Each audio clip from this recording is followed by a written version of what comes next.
Good afternoon, all. Welcome to Rec Talk. It is championship day. All the conference championships are being played. I thought I'd take a break from watching that to bring you guys a video. So, what I wanted to discuss is what does Georgia Tech need to do now moving forward to get to where we want to be.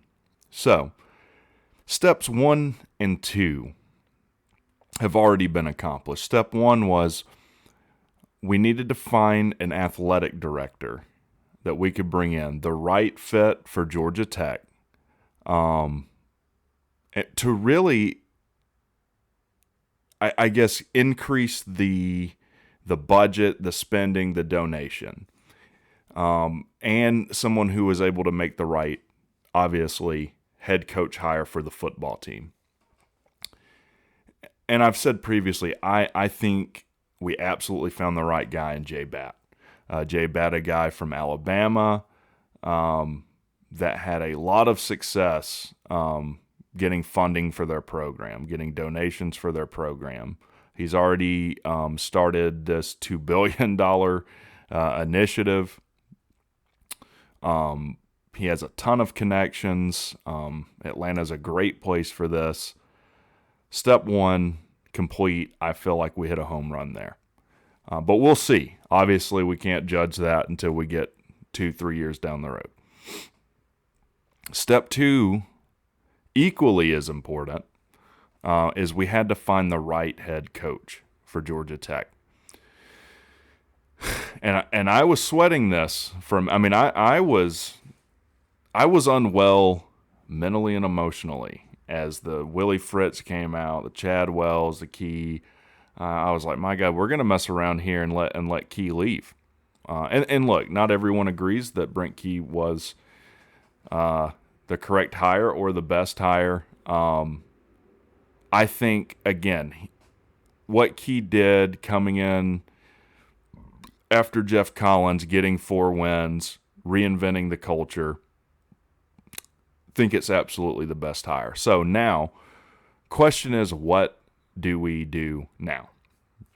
So there's a few things that need to be happening in tandem.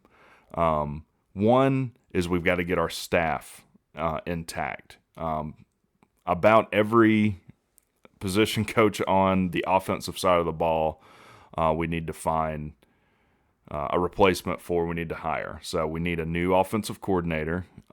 We got rid of Chip Long. We owe him $850,000. I think it surprised me because he only had his contract through next year. We're paying him $850,000, which is a lot of money in the coordinator space. But I trust Brent Key. Brent Key looked at it and said, "Hey, we need to make a change now here. We don't need to wait another year," which has been what Tech has been notorious for. Someone recommended I watched Sea-Dog's videos, and then I saw Sea-Dog subscribe to the channel. So thank you for that, Sea-Dog. Sea-Dog puts out great content, has an innate hatred for Georgia. You'll have to forgive me. I grew up in Winder, so like every one of my friends were Georgia guys. So I don't know that I have the innate hatred Sea-Dog does, but he does great things. Go check him out. So yeah, we got to get our staff in place. Now we made another move on the staff. Our director of football operations, Scott Wallace, is stepping down. So not 100% sure what's going on there. I don't know if that's a situation where it's like, hey, we'd like you to step down. If you don't step down, we're going to terminate you or whatever. So now we also need a director of football operations. I trust Jay Batt and Brent Key to make the right decision there. So we need an offensive coordinator. We need a director. We need a wide receivers coach. We need an offensive line coach. So we've got to fill those positions. Now, in tandem with us doing that, we have got to hit the portal, and we've got to hit it hard, and we have got to hit the recruiting trail. So if you follow any of the people that cover Georgia Tech, Kelly Quinlan, Ken Segura, all of these types of people. If you follow people on the Tech staff, Andrew Thacker, Brent Key, they've all been posting on Twitter pictures with recruits. They're going to all of our commits, trying to shore up those recruits. Now, we did have one decommit that I saw yesterday, 3-star cornerback LJ Green out of, I believe, Montgomery, Alabama. Decommitted, reopened up his commitment. Now we're down to 15 commits for the 2023 class. So we have to go out there, hit the portal, hit the recruiting trail hard. Because Brent Key is not going to have the same leniency, in my eyes, that most first-year head coaches get, because Key's been in the program for 4 years now. 4 years now. He's been the interim head coach for most of this season. So we're not going to be okay with a 3-win, 4-win season next year. I think the expectation for me, and it's not, it's not a deal breaker, set the world on fire if it doesn't happen, but we need to make a bowl next year, which means that this portal and recruiting for this year is going to be very, very important. So we need to fill, we need linebackers. We're losing two of the best linebackers we've had in some time, in Charlie Thomas and Ely. They are both seniors this year, have no more eligibility. It's weird with the COVID rules. Even if someone's a senior, a lot of these guys still have eligibility. Like Stetson Bennett has been at Georgia for like 7 years now, getting ready to draw Social Security soon. So it's hard to keep track of just looking at someone's class. We need linebackers. We need offensive linemen. We are like one of the, if not the youngest offensive line, least experienced offensive line in the country this year. We had one senior, our center, one sophomore, and then the rest were freshmen. So Alabama just had, I think, an offensive tackle hit the portal, or say intends to hit the portal.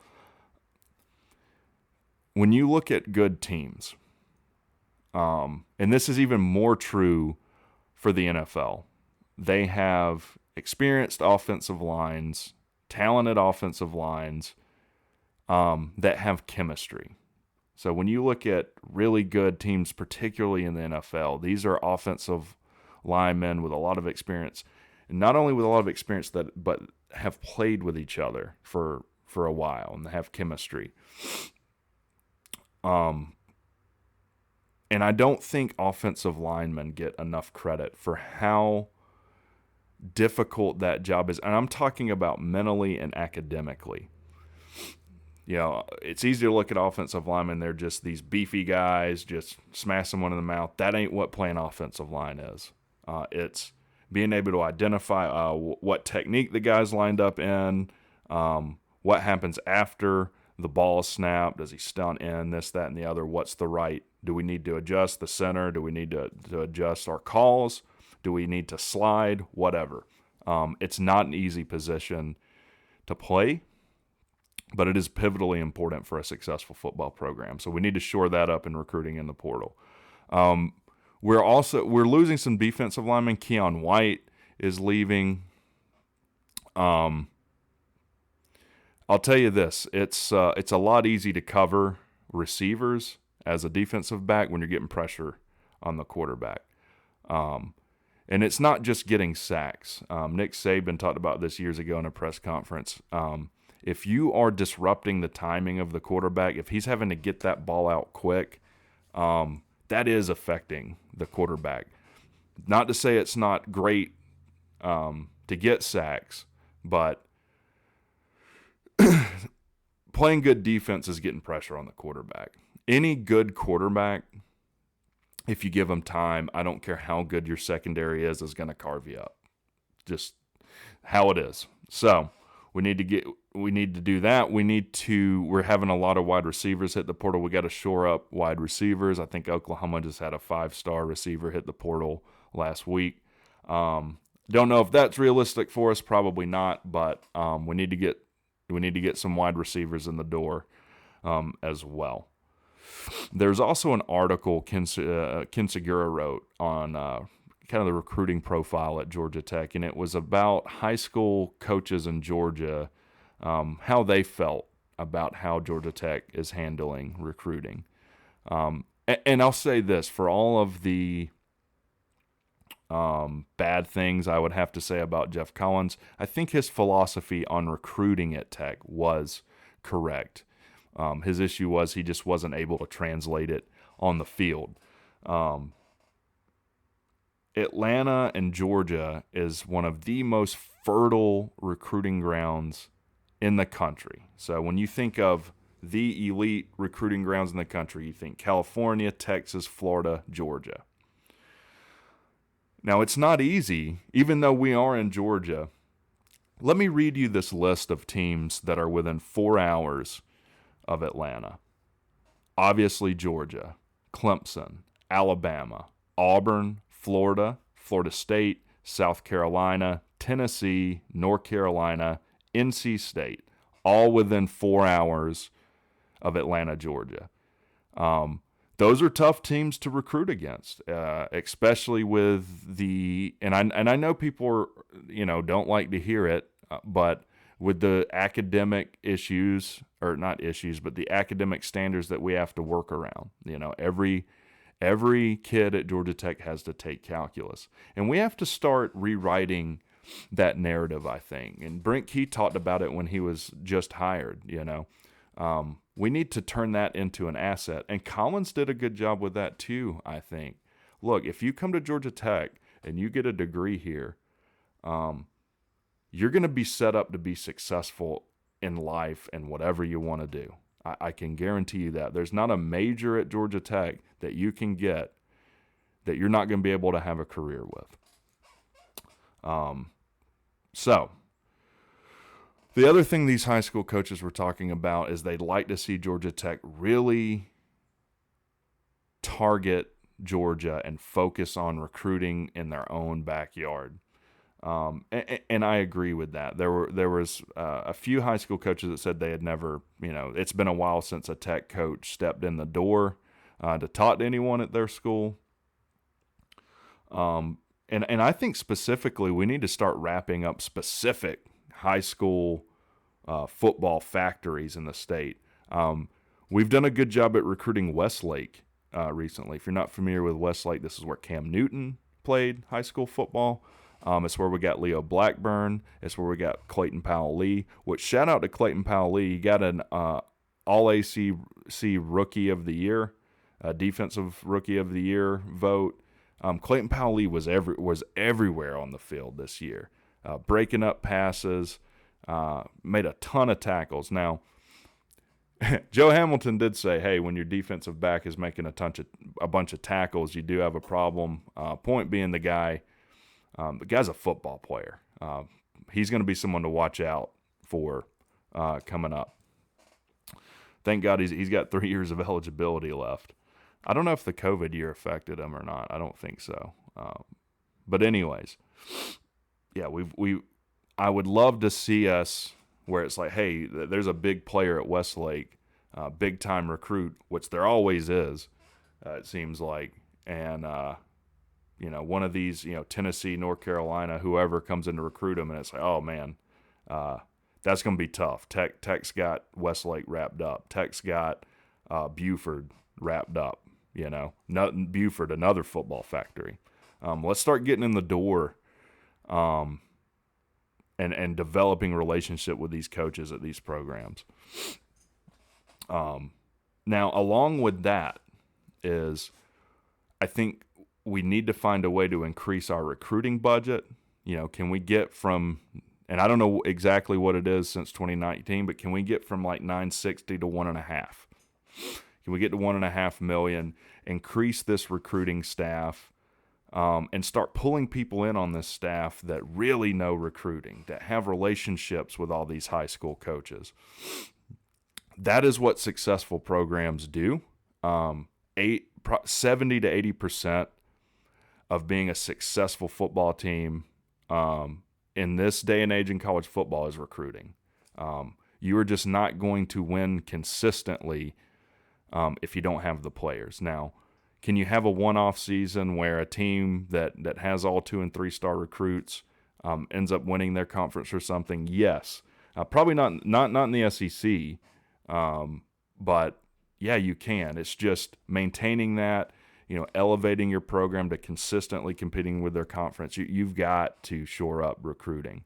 And I think we've got the right guy in there in Jay Batt to really get that going. Now, I have seen a lot of people, it's like, oh, well, why are the donors not, donating as much as I think they should? I'm never going to vilify someone for what they do with their own money. I tell you how you change that narrative, though, is you start winning. We'll talk about that later at the end of the video. Okay, so we do that. Rolling into next season, we've got to establish a quarterback, and this really goes into the transfer portal. This injury that Zach Pyron has, this clavicle, it's not a trivial thing to come back from. I'm not so sure that he'll be 100% for spring or even for the beginning of next year. If that's true, we probably do need to go get a quarterback from the portal. Now, that's kind of tough. If you do that, you've got 4 scholarship quarterbacks on your roster.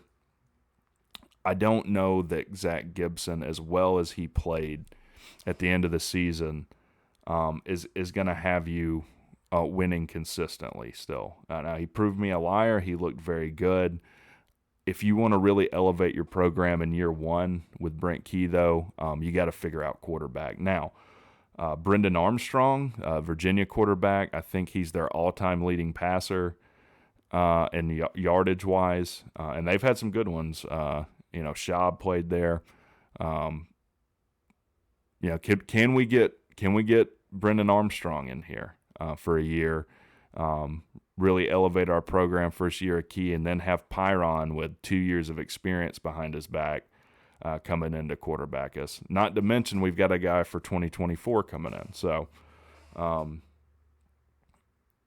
when you look at, especially at the highest level of college football, teams that have won national titles in the last 5 years, let's say. And this is what was so impressive with Georgia to me last year. Minus last year's Georgia team, all of those teams had absolute top-tier elite quarterback play. All right, you think of Alabama with Tua. You think of LSU with Joe Burrow. You think of the Clemson quarterbacks, Deshaun Watson and Trevor Lawrence, were all elite quarterbacks first off the board in the draft. Or top 3 off the board in the draft.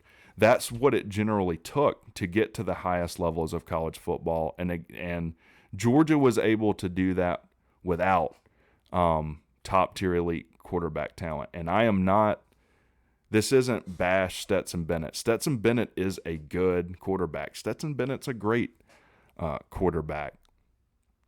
He's not an elite quarterback, though. Georgia won a national title last year with what might be the best defense we have ever seen in college football. Stetson didn't have to go win you games generally. So, again, Stetson Bennett, Blackshear, Georgia, great quarterback. Will he be drafted next year, though? Probably not, or he'll be a very late round pick if he is. Honestly, if he was going to be drafted, he would have left after last year, right? So I think him coming back this year was telling on that. But again, I know I'm probably going to have Georgia people in the comments, oh, you're crapping on our quarterback, he's in the Heisman race. I get all that. I'm trying to give credit to your program. You were able to win a natty without having a Tua, Trevor Lawrence, Deshaun Watson at quarterback. So once we establish a quarterback, and this is all on Brent Key, you've got to get back to fundamentals in winning football games. And this was something that Jeff Collins did not get. You've got to be able, like, it doesn't matter how great you might grade out in practice, how fast you are, how big you are. You've got to be able to make plays, and you've got to be able to make plays when it matters. Can you make a play when you got to? You know, it makes me think of Scrubs in the first season when Dr. Cox asked JD, do you got the stones to make a putt when you got to? We need to be able to do that, right? We need to be able to do that. And Brent Key has already done that, I believe. When you look at how we played since Brent Key took over, we got back to fundamental football. Don't beat yourselves with penalties. Don't beat yourselves with mistakes and turnovers, though we did do that some. Can you show up and just hit a team in the mouth? That's what Mike Tyson said, right? Everyone's got a plan until they get hit in the mouth. We need to be the ones initiating a swift punch to the jaw. And we need to instill a culture of winning. Look, almost all your problems, you know, with what you could have in a college football team is just corrected by winning football games. So you get all the things I talked about previously in place, doing well with them, and you start winning football games. And I think that solves some of your donor problems as well, especially with having their guy in as head coach and having Jay Batt in. If all of a sudden Coke for me, Diet Coke starts tasting horrible, I'm not going to drink it anymore. Even if you tell me, hey, it'll get better later. You know, you've got to put a product on the field that people want to watch. And then you can get real money rolling in, I think, once you see, hey, we're not just talking. This is what Paul Johnson said in an AJC article, and I can't imagine what it was like for him holding his tongue as Collins was kind of dumping on him the whole time he was coach. He said, hey, if you're gonna talk the talk, you better be able to walk the walk. So starting next season, we got to walk the walk. And I'll just say this as a side note too. Can we get some renovations going at Bobby Dodd? That trough bathroom for the men is kind of rough. Those seats are kind of close. Like I'm 6 foot, right? And I'm always my knees are hitting the guy in front of me. Can we start getting some renovations at Bobby Dodd? It is the oldest on-campus stadium in the country, and it kind of feels like it. But hey, I'm still going to go out there and support my Jackets. And if they start winning, can we start selling out this thing? Can it again become kind of like the Thriller Dome when Crimmins was the basketball coach? You know, it was tough to go in there and get a win in the 90s, Georgia Tech basketball. You know, can we do that in football too? So yeah, that's just kind of what I see. That's from my perspective moving forward with Georgia Tech. So let's address the math question. So we asked it's a famous kind of statistics problem, the Monty Hall problem. Shout out to Carl Lester and PC Toddy. Carl Lester was the first to answer it correctly. But he didn't name the program, so I also want to shout out PC Toddy. He was the first to also name the problem and the correct answer. To simply restate it, you have there's a game, you have 3 doors. There's one door is a winner, the other 2 lose. You pick one door. I eliminate a wrong answer and give you the option to switch your answer. And the answer is you should always switch. And Nico gave the best explanation for why this is the case. Now, if you didn't get this question right, or this doesn't make sense to you, don't feel bad. When this question was posed, There was a girl who was like the smartest girl in the world at the time, had like an IQ of 145, and she got the question wrong too. She didn't think it mattered if you switch, because it doesn't seem like it should matter. But I like Nico's explanation is always the one I use. Imagine I give, instead of 3 doors, it's 1,000,000. It's 1,000,000 doors. You pick one, and I eliminate all of the doors except for the one you chose and another door. You should certainly switch then, right? So when you first pick, you have a 1 in 3 chance of being right. When I give you the opportunity to switch, you now have a 2 out of 3 chance of winning the game if you do switch. So, congratulations to you guys. Wanted to shout you out. You got the question right. And again, thank you for the support. We've now eclipsed 400 subscribers. We're getting about 100 subscribers a day now, so things are really rolling. By the way, I looked at press credentials. They don't give them unless you're like a professional journalist. And Old Rec talks a lot of things, but I don't think professional is one of them. So appreciate y'all tuning in, watching my videos. I'm going to watch some conference championship play, and y'all have a great rest of the day.